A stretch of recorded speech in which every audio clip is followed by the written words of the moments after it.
Bismillahirrahmanirrahim. Iyyaka na'budu wa iyyaka nasta'in. Your Excellency, Mr. Imran Rahman, President of Tajikistan, Excellencies, leaders of SCO member states and observer states, Excellency Mr. Vladimir Norov, SCO Secretary General, Excellency Mr. Jamakon, Director, Executive Committee of SCO Regional Anti-Terrorist Structure, distinguished delegates, it is a pleasure to be in the beautiful city of Dushanbe for this landmark SCO summit. This moment is doubly auspicious as it coincides with the 30th anniversary of Tajikistan's independence. We extend heartiest congratulations to the brotherly people of Tajikistan. I also take this opportunity to facilitate President Imran Rahman for his wise stewardship of SCO during Tajikistan's presidentship. Excellencies, the 20th anniversary of SCO is an important juncture to reflect on our journey so far. From the watershed moments in 2001, SCO has come a long way. Guided by the Shanghai spirit, SCO has steadily grown in size and stature. Today, SCO cumulatively represents 44% of the world population, 25% of the global landmass, and 20% of the global GDP. Impressive progress has been made in strengthening SCO normative and institutional basis and in developing practical cooperation on SCO's twin planks of security and socio-economic development. While SCO has done well to respond to old and new challenges, the increasingly complex global environment and geopolitical tensions would test our resolve in the times ahead. For our part, we must resist any drift towards bloc politics and stress that peaceful coexistence and cooperation, not confrontation, should be the main drivers of global politics. Excellencies, the COVID-19 pandemic afflicted the world in unprecedented ways. In sheer human suffering, the cost just cannot be calculated. A staggering 4.6 million people have lost their lives. 223 million people have been infected. While the public health systems were overwhelmed, economies worldwide faced downturn and recession. And most of all, the poor were hit the hardest everywhere, whether living in the impoverished south or the affluent north. For the first time in 20 years, the world saw a rise in absolute poverty. We in Pakistan adopted a collaborated strategy of smart lockdowns with simultaneous focus on saving lives, securing livelihoods, and stimulating the economy. A very difficult road to navigate. Our social protection program, which was called SCOC, Compassion, helped millions of families to survive. I also launched a global initiative for debt relief to help create fiscal space for developing countries, to mitigate the negative effects of the pandemic and achieve sustainable development. The advent of COVID vaccine in a relative short time is a miracle of science. We believe science should continue to guide the world's efforts as it combats the pandemic. Attempts to politicize the question of virus origin should be avoided, as it is divisive at a time when the world needs to unite. The vaccine should also be available to everyone on an equitable basis as a global public good. Excellencies, climate change is another existential threat that our planet faces. Mitigating its effects is rightly commanding the highest priority on global agenda. Pakistan's contribution to global emissions is negligible, yet we are amongst the 10 most vulnerable countries to negative effects of climate change. My government, I'm proud to say we've initiated a flagship program of planting 10 billion trees.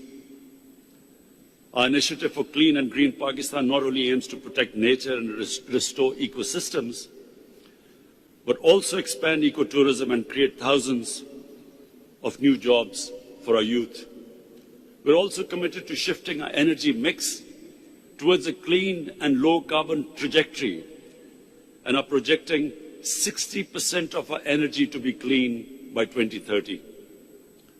We continue to work with the international community towards comprehensive implementation of Paris Agreement and mobilization of enhanced international climate finance to achieve our shared objectives. Excellencies, as the world marked the 20th anniversary of 9/11 attacks, we are all reminded that despite international community's earnest efforts, the threats posed by terrorism still persist. Associating one religion with terrorism has enabled far-right, populist and supremacist groups around the world to propagate, multiply and accumulate influence. In some cases, such extremist and bigoted ideologies have ascended to capture the state power in so-called democracies. The fight against terror should not be won if we ignore that these threats and challenges, the biggest of which is state terrorism, perpetrated against people living under foreign occupation in disputed territories. For decades, Pakistan has suffered from terrorism that was planned, supported, financed, and orchestrated by state entities from across the border. Outside the active zone of conflict, no other country has suffered more than Pakistan. We have suffered 80,000 casualties, an economic loss in excess of $150 billion, apart from millions of people being internally displaced. Yet our resolve remains strong. We will continue to be a reliable and a willing partner of the international community in the fight against terrorism and extremism. Excellencies, threats to international and regional peace and security is a vital interest of SCO. We believe faithfully implementing UN Security Council resolutions for peaceful settlement of outstanding disputes is a necessary condition for peace and indispensable for creating an environment of cooperation. Unilateral and illegal measures to change the status of disputed territories in violation of Security Council resolutions run counter to this objective. Such measures must be condemned and opposed firmly for being in violation of the SCO Charter and its well-established principles of interstate relations. Excellency, most significantly, Afghanistan is rightfully the focus of our attention in view of the recent developments. The sudden change of the previous regime, which took everyone by complete surprise, the takeover by Taliban, and the full withdrawal of foreign forces has established a new reality in Afghanistan. That all this happened without bloodshed, without civil war, without mass exodus of refugees, should be a matter of relief to all of us. We in Pakistan were fearing a bloodbath like it happened after the Soviets exited from Afghanistan in 1989. It is now in the international community's collective interest to ensure that there is no renewed conflict in Afghanistan and the security situation is stabilized. Equally urgent priorities are to prevent a humanitarian crisis and an economic meltdown. We must remember that the previous Afghanistan government survived on 75% of foreign aid. With the removal of foreign aid, there is a danger of economic collapse. And this is the time to stand with the people of Afghanistan. We commend the UN Secretary General and UN agencies for leading from the front in mobilizing international support for the immediately needed humanitarian assistance. Apart from helping in the international evacuation efforts, Pakistan has extended all possible support and provision and facilitation of humanitarian relief. Going forward, we believe positive engagement of the international community with Afghanistan is extremely important. This is a rare opportunity to finally end 40 years of war in Afghanistan. This moment should not be squandered. It would be unwise at this critical juncture to spread negativity or indulge in mischievous propaganda, as some spoilers sought to do. This will only serve to undermine the prospects of peace to the detriment of the Afghan people. For their part, the Taliban must fulfill the pledges they have made, and most of all, for an inclusive political structure where all ethnic groups, all sects of Afghanistan are represented. And this is vital for peace and stability. Apart from that, the human rights of all Afghans should be protected, and they should ensure that Afghanistan is never again a safe haven for terrorists. As a country that has continuously suffered from the spillover of conflict and stability in Afghanistan and borne the burden of nearly 4 million refugees for almost 40 years, Pakistan has an abiding interest in peaceful and stable Afghanistan. We will continue to support a stable and prosperous Afghanistan, and we must all realize that the history of Afghanistan suggests that the people of Afghanistan fiercely protect their sovereignty. Afghanistan is one country that cannot be controlled from outside. Excellencies, sustainable peace and stability in Afghanistan will also help us realize our vision of an interconnected, prosperous, and economically vibrant region. In Pakistan, we have shifted our focus from geopolitics to geoeconomics. Our new economic security paradigm has 3 central pillars: peace, development partnerships, and connectivity. Pakistan's geostrategic location as a natural bridge connecting Central Asia with South Asia finds its manifestation through the platform of SCO. Pakistan offers the shortest route to the sea for many of our partners in Central Asia.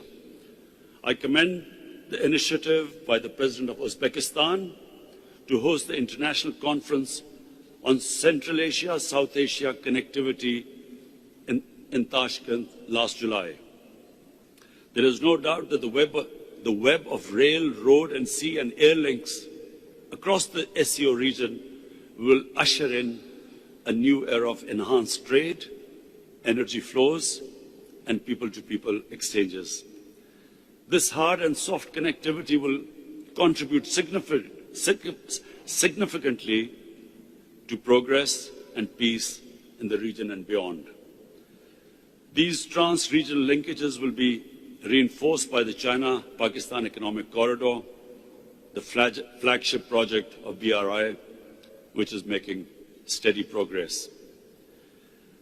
Excellencies, as we commemorate the milestone 20th SCO Summit, I propose 5-point way forward. 1. We must reaffirm our complete support for effective multilateralism and the principles of the UN Charter, including equality and sovereignty of states, respect for territorial integrity, non-aggression, non-use or threat of force, and people's right for self-determination. 2.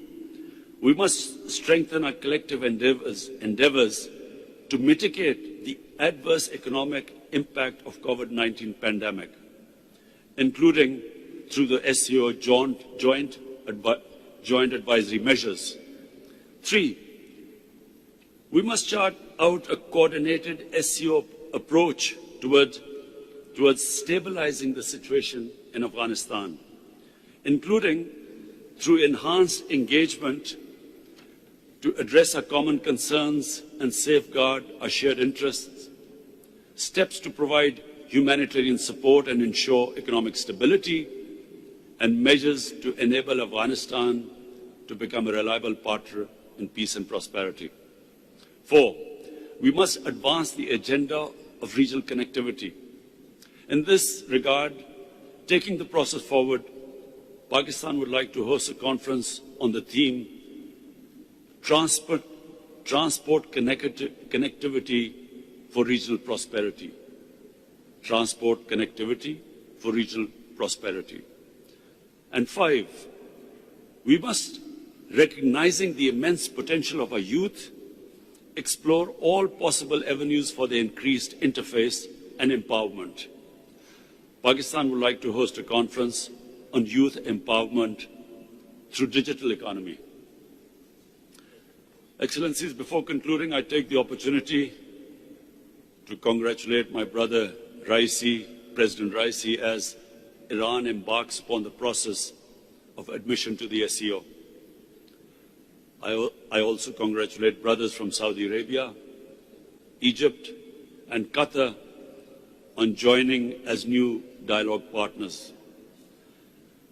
I also thank Secretary General Norov on successful completion of his term and welcome Ambassador Meng as the new Secretary General. Finally, I congratulate my brother President Shavkat on Uzbekistan's chair of the SCO for 21-22 and assure him of Pakistan's full support. Thank you.